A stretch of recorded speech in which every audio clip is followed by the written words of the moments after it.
चलो देखो, आज का जो चैप्टर है बहुपद, इसको कहीं न कहीं हम स्टैंडर्ड 6 से पढ़ते आ रहे हैं, छठा क्लास से। बोल कैसा तो हम लोग नहीं पढ़े हैं सर, पढ़े हो। छठा क्लास में हम लोग इसको पढ़े थे, किस नाम से भाई? अलजबरा के नाम से पढ़े हैं। अलजबरा कभी पढ़े हो? तो अलजबरा की क्या था? बहुपद ही था ना, लेकिन वहां उसका एक टुकड़ा, एक पहचान हम लोग सिर्फ पढ़े थे कि अलजबरा किसको कहते हैं ना। कि अलजबरा में भी हम लोग पढ़ते थे 2x² 3y ये सब करके पढ़ते थे ना। तो इसको कहते थे अलजबरा, लेकिन कहाँ? क्लास 6 में। जब क्लास 7 में हम लोग गए तब इसी को हम लोग भी पढ़े एक चर वाले समीकरण, एक चर वाले रैखिक समीकरण, नहीं समीकरण करके पढ़े। पहले समीकरण पढ़े छठा क्लास में, 7वां क्लास में। फिर 8वां क्लास में गए तो हम लोग एक चर वाले रैखिक समीकरण पढ़े ना। फिर 9वां क्लास में गए तो वहां पर हम लोग को मिला क्या चीज? बहुपद। 9th क्लास में हम लोग को बहुपद पढ़ना था, तो 9th क्लास में हमको बहुपद मिला। लेकिन बहुपद जब वहां मिला हम लोग को, तो पूरा बहुपद के बारे में नहीं पढ़ने के लिए मिला। बहुपद का एक छोटा सा पार्ट हम लोग को 9th क्लास में पढ़ने के लिए मिला था, और वहां पर हम लोग को सीखना था कि भाई बहुपद है कौन, हाँ, बहुपद नहीं कौन है तो कितना घात है, चर किसको कहते हैं, अचर किसको कहते हैं, इन सारी बातों को हम लोग को सीखने के लिए मिला था। तो हमको लगता है कि तुम लोग चर और अचर जानते होंगे। जैसे अगर मान लो कोई इक्वेशन हम यहाँ लिखते हैं 3x² + 5x + 6 = 0, इस तरह से हम एक इक्वेशन लिख दिए, एक समीकरण लिख दिए, ठीक है। अगर हम तुमसे पूछें कि इसमें चर कितने हैं, चर मतलब वेरिएबल, चर मतलब वेरिएबल, चर किसको कहते हैं भाई? हमें क्या पता नहीं है? चर पता है किसको कहते हैं? नहीं, चर इसमें जो है जितना भी हम लोग अल्फाबेट बोले तो अंग्रेजी ABCD ना, अंग्रेजी ABCD का जितना भी लेटर स्मॉल लेटर में यूज किया हुआ रहता है ना, उसको हम लोग चर कहते हैं। उसको क्या कहते हैं? चर कहते हैं। तो यहाँ पर देखो कि ABCD का कौन सा लेटर यूज हो रहा है? X, और X भी दोनों जगह है, तो यहाँ पर X क्या है? चर है। क्या है? चर है। और यहाँ पे नंबर भी यूज हो रहे हैं, है ना। देखो तो यहाँ 3 है, 5 है, 6 है, नंबर भी है। तो जो नंबर यूज होते हैं उसको हम लोग कहते हैं अचर। क्या कहते हैं? अचर। चर और अचर दो बातें आती हैं। चर मतलब वेरिएबल, अचर माने कांस्टेंट। इसको कहते हैं वेरिएबल और इसको कहते हैं कांस्टेंट। वेरिएबल और कांस्टेंट।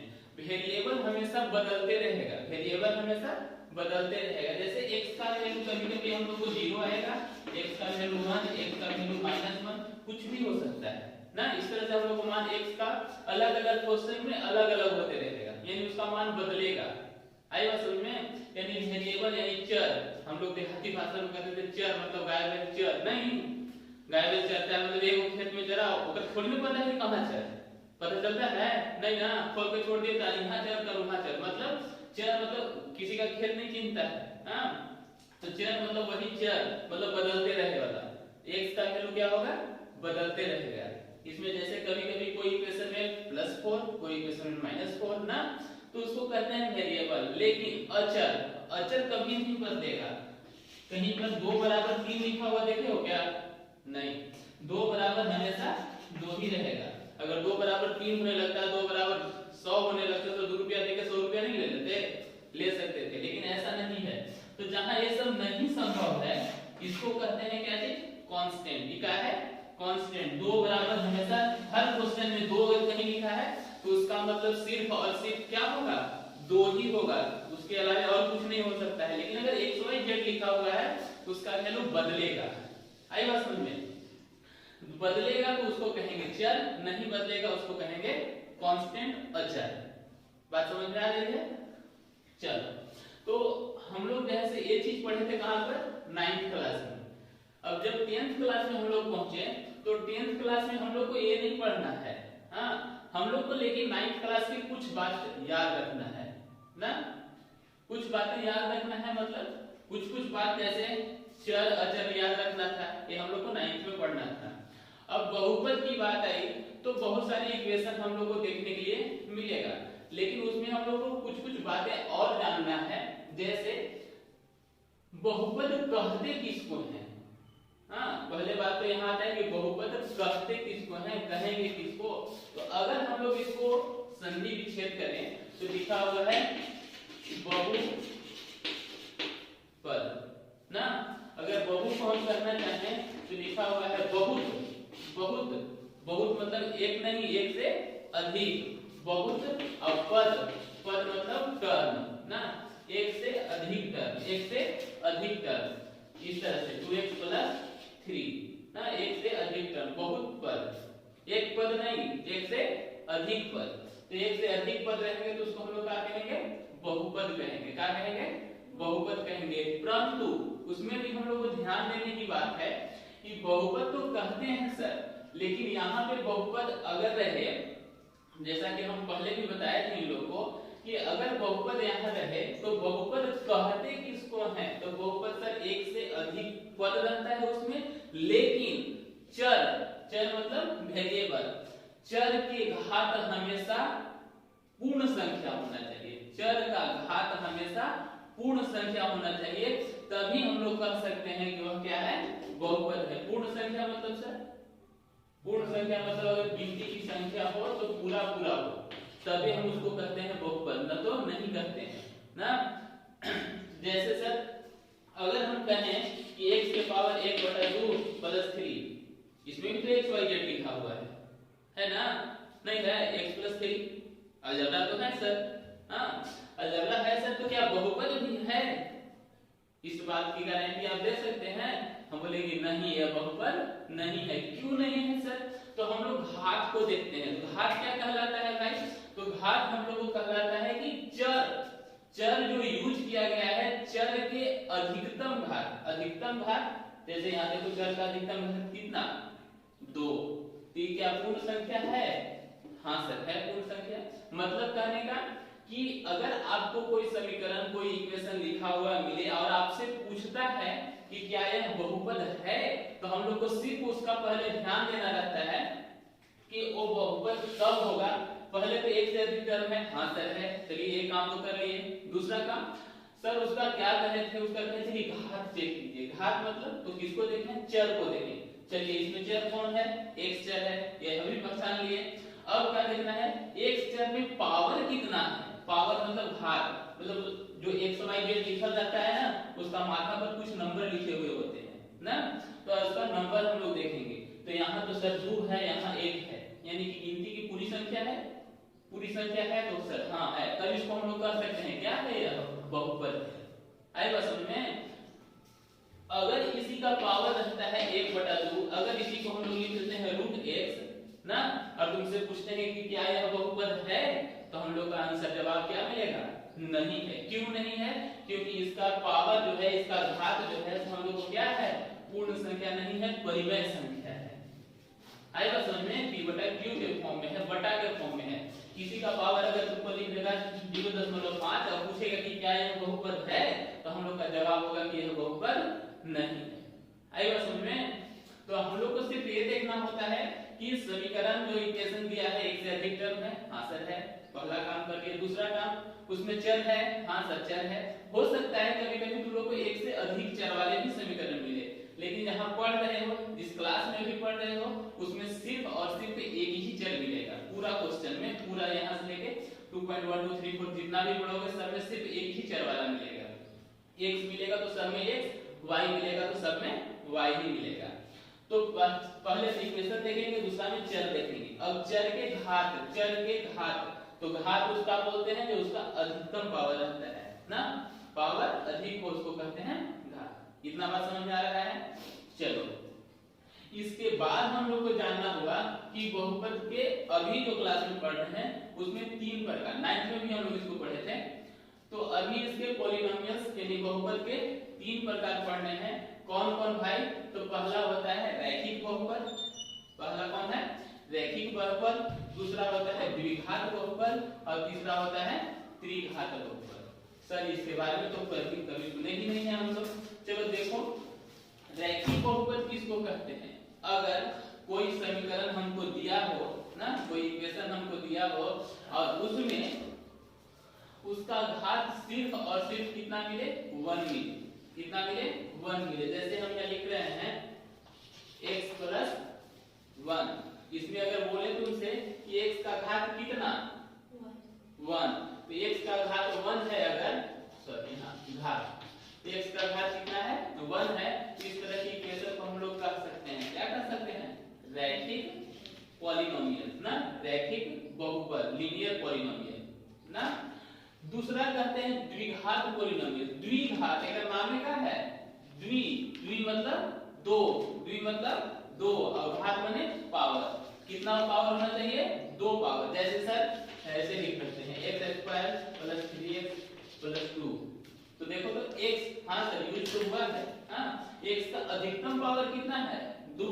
तो जब 2 अब बोला कि कितना था, 2, यानी अधिकतम पावर 2 है। तो इस तरह की इक्वेशन को हम लोग क्या कर सकते हैं, द्विघात बहुपद। क्या कहेंगे, द्विघात बहुपद। तो उसी तरह से त्रिघात सर, तो जिस तरह से द्विघात में 2 को घात था, उसी तरह से त्रिघात में क्या घात रहेगा, 3 को।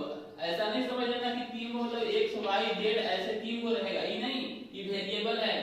एक वेरिएबल घात अधिकतम कितना है, ये बात को ध्यान देना है। आ रही बात समझ में। तो अगर हम लोग कहें कि त्रिघात सर, तो त्रिघात इस तरह से सब में x से लिख रहे हैं, तो लोगों को खाली x से रहेगा का, नहीं, ऐसे भी हो सकता है कि y³ + y², हाँ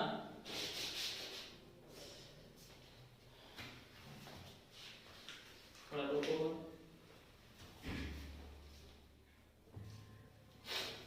तो हम बोल रहे थे क्या चीज, कि x के फॉर्म में अगर y में लिखा रहेगा y³ + y² + 2y + 3 = 0 है, इतना तक लिखा है मान लो, ठीक। तो सर ये किस तरह का इक्वेशन होगा, रैखिक होगा। रैखिक में सर बोले थे कि सिर्फ घात कितना होना चाहिए, 1 होना चाहिए। इसमें तो घात हम लोग को दिख रहा है कितना है, 3 है। अधिकतम घात कितना है, ऐसा नहीं यहाँ 1 भी है ना, तो ये देख रहा होगा तो ये है, तो ये एक रैखिक हो गए ना, फिर 2 तो है, ये है, हां द्विघात भी हो गए, हां 3 तो है, अरे त्रिघात भी है, तीनों दिख रहे हैं, ऐसा नहीं है। हां अधिकतम देखना है, 1 2 3, ज्यादा कितना, 3, अधिकतम में ज्यादा से ज्यादा कितना है भाई, 3 है। तो अधिकतम 3 है, यानी कि यह क्या है भाई, त्रिघात बहुपद है। आज ये बात समझ में दिक्कत, चलो अगर इतना बात समझ में आ रहा है आप लोगों को, तो अब हम लोग चलते हैं एक्सरसाइज की ओर। तो एक्सरसाइज में जाने से पहले 2.1 में से बहुत ही आसान एक्सरसाइज है आप लोगों के लिए, बहुत आसान। बोलो कैसा कैसा है सर, तो 2.1 जो है सिर्फ और सिर्फ ग्राफ है, लेकिन ग्राफ के बारे में नॉलेज तो होना चाहिए, हाँ नॉलेज रहेगा तभी बन सकता है। तो इसमें हम लोग से पूछा है शून्यकों की संख्या, शून्यकों की संख्या, नंबर ऑफ जीरोस, ठीक ना। तो हम लोग 9th क्लास में नंबर ऑफ जीरोस निकालना पढ़े थे। बोलोगे नहीं सर हम लोग तो नहीं पढ़े थे, बोलोगे ना सब पढ़े थे। देखो कैसे पढ़े थे, कोई इक्वेशन लिखा हुआ रहता था 2x + 5 = 0, तो हम लोग ऐसे पढ़े थे क्या, x y ऐसे लिखते थे, x का वैल्यू हम लोग लिखते थे यहाँ से 2x = -5, x = -5/2 ऐसे निकाल लेते थे ना, और फिर बैठाते थे x का वैल्यू 0, तो y का वैल्यू क्या मिलेगा, x का वैल्यू इस तरह से बैठा के निकालते थे कि नहीं। तो जो निकालते थे वो हम लोग क्या निकलता था, वो ग्राफ बनाते थे उससे हम लोग, फिर इस तरह से ग्राफ खींचते थे, ऐसे कटता था, खींचे है ना। तो जो इस तरह से हम लोग खींचना सीखे हैं 9th क्लास में, तो वही बात किससे, बहुपद से ही रिलेटेड है। यहाँ खींचने के लिए नहीं सीखना है ना, ताकि द्विघात का ग्राफ खींचना तुम लोग के बस में नहीं है फिलहाल, थोड़ा और पढ़ोगे तब, ताकि द्विघात के जब ग्राफ खींचोगे ना तो इस तरह से बनता है, हाँ हो सकता है इस तरह से बने ना।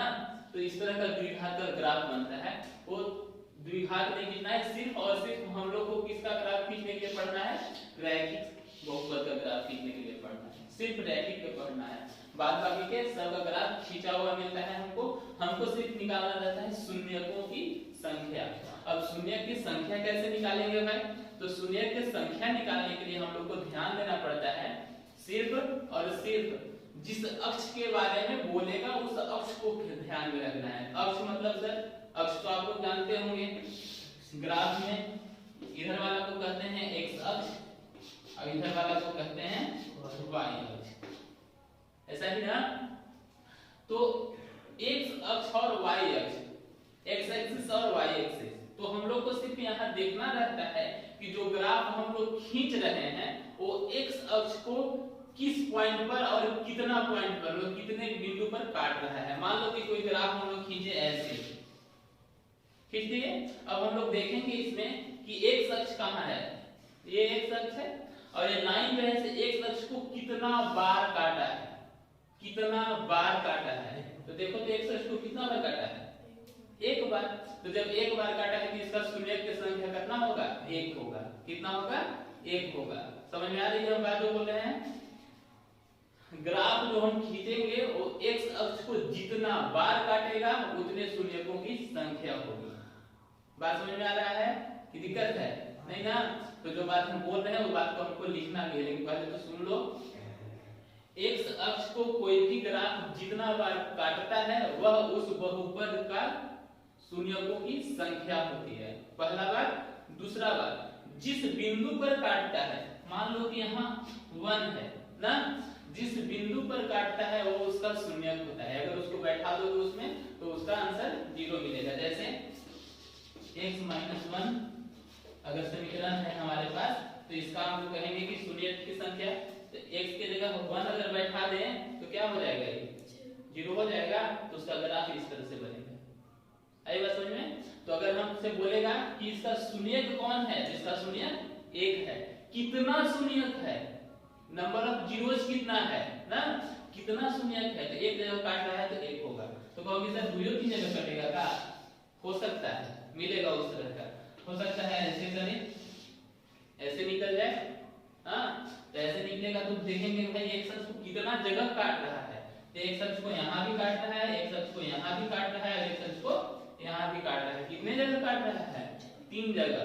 तो इसका कितना होगा, नंबर ऑफ जीरोस 3 होंगे। नंबर ऑफ जीरोस कितने, 3। यानी सिर्फ हमको देखना है एक अक्ष। ऐसा ध्यान नहीं देना है कि वायु में तो काट रहा है, देखो यहाँ गिन लेंगे, ऐसा नहीं करना है। ऐसा करोगे गलत हो जाएगा। अरे ये बात समझ में। चलिए जी लिख लीजिए कुछ बात जो हम यहाँ पर लिखे हैं, उसके बाद देखो। तो हम लोग को निकालना था, हम लोग को जानना था कि कुछ ग्राफ दिए गए हैं उनके शून्यक जानना है ना। तुम्हारी एक्सरसाइज के भी कुछ ग्राफ दिए हैं, कुछ हम अपने से भी ग्राफ दिए हैं ना, उसको देख लेना है हम लोग को। और जानना है कि ग्राफ यानी कि ग्राफ में शून्यकों की संख्या कितनी है, बस सिर्फ शून्य की संख्या बताना है ना। और शून्य की संख्या बताने के लिए हम बताए हैं, क्या बताए हैं कि सिर्फ और सिर्फ हमको देखना है एक्स अक्ष। किसको देखना है, एक्स अक्ष। और एक्स अक्ष पर वो ग्राफ कितना जगह काटता है, कितने स्थानों पर काटता है, ये बात को हम लोग को ध्यान में देना है। तो उसी बात को हम लोग को नंबर ऑफ शून्य, जैसा कि हम क्वेश्चन में हम लिखे हैं y = px, px मतलब x अक्ष पर, x बोल रहा है मतलब x अक्ष के बारे में बोल रहा है ना। x अक्ष पर यदि उसके ग्राफ में कितनी, प्रत्येक स्थिति में क्या निकालना है, x यानी px यानी समीकरण के शून्यकों की संख्या ज्ञात करना है। ठीक है। तो x अक्ष है कौन भाई, इसको कहते हैं x अक्ष। ये है हमारा y अक्ष। सब में वही बात, ये है x अक्ष, अभी है हमारा y अक्ष। ये हमारा x और ये y, इस तरह से लिखा हुआ है। सारा ग्राफ हम लोग देख रहे हैं। अब हम लोग को पूछना है या बताना है कि भाई नंबर ऑफ शून्य, नंबर ऑफ जीरोस ना, शून्यकों की संख्या कितनी होगी। तो चलो हम लोग देखते हैं एक्स अक्ष। एक्स अक्ष में यहाँ कितना जगह काट रहा है, एक जगह। y में नहीं देखना है ना, y में हम लोग को नहीं देखना है, सिर्फ और सिर्फ कहाँ देखना है, x में देखना है, क्योंकि यहाँ px बोला है, x के बारे में बोला है ना। तो x में कितना जगह, एक जगह। तो इसके शून्यकों की संख्या क्या होगा, शून्यकों की संख्या कितना, 1। वो नहीं बताना है, प्लस में कट रहा है माइनस में कट रहा है, वो नहीं बताना, वैल्यू नहीं बताना है शून्य का। हमको सिर्फ बताना है कितना जगह कट रहा है, संख्या बताना है। आगे बात समझ में। इसमें कितने जगह एक अक्ष को काट रहा है भाई, तो एक जगह यहाँ सर और एक जगह यहाँ। तो इसके नंबर ऑफ जीरोस कितना हो जाएंगे, नंबर ऑफ जीरोस हो जाएंगे कितना, 2। इसमें कट रहा है सर, एक यहाँ कट रहा है सर, और कहीं कट रहा है क्या? बीच वाला नहीं। हाँ सर, यहाँ भी कट रहा है सर, यानी 1 2 और 3, यानी ये हमारे कितना है 3 ना। फिर यहाँ आएंगे तो यहाँ कितना जगह कट रहा है सर, सिर्फ और सिर्फ एक जगह, तो यहाँ क्या हो जाएगा 1। यहाँ कितने जगह कट रहा है, तो हम तो सिर्फ बोले कि कटेगा नहीं, अगर वह एक अक्ष को स्पर्श भी करके निकल जाएगा ना तो वहां भी 1 पॉइंट हम लोग को काउंट होगा, गिनती होगा। कहीं कहीं एक बिंदु को छू रहा है, आई बात समझ में, तो कहां पे छू रहा है, यहाँ पे, तो इसका कितना शून्य होगा 1 होगा। अरे ये बात समझ में, तो इसका शून्य कितना 1। उसी तरह से यहाँ आओगे, यहाँ आओगे तो देखोगे 1 2 3 4, कितने जगह 4 जगह, 4 स्थानों पर काटा है, तो इसका नंबर ऑफ जीरो कितना 4। इसमें कितना जगह काटा है, एक भी जगह नहीं, तो कितना होगा इसका 0। तो यहाँ हो जाएगा x का वैल्यू यानी नंबर ऑफ जीरो कितना हो जाएगा 0। इसमें एक जगह, तो यहाँ 1, इसमें 1 2 3 जगह, तो यहाँ 3, और यहाँ कितने जगह 2 जगह। ऐसा नहीं कि देखो कि y को एकदम छोड़ दिया है, उससे कोई फर्क हमको नहीं पड़ना चाहिए, हमको सिर्फ यही बात देखना है कि वो x अक्ष को, वो जो खींचा गया ग्राफ है वो कितने स्थानों पर काट रहा है। जितने स्थान पर काट रहा है उसको काउंट करके हमको लिख देना है, वो स्पष्ट आंसर है हमारा। दिक्कत है नहीं, इसमें कितना जगह 2 जगह, तो इसका आंसर कितना 2। आगे बात समझ में, तो इस तरह से हमारे पास एक्सरसाइज नंबर 2.1 जो है से खत्म। कोई दिक्कत है तो पूछ लो, कहीं नहीं ना।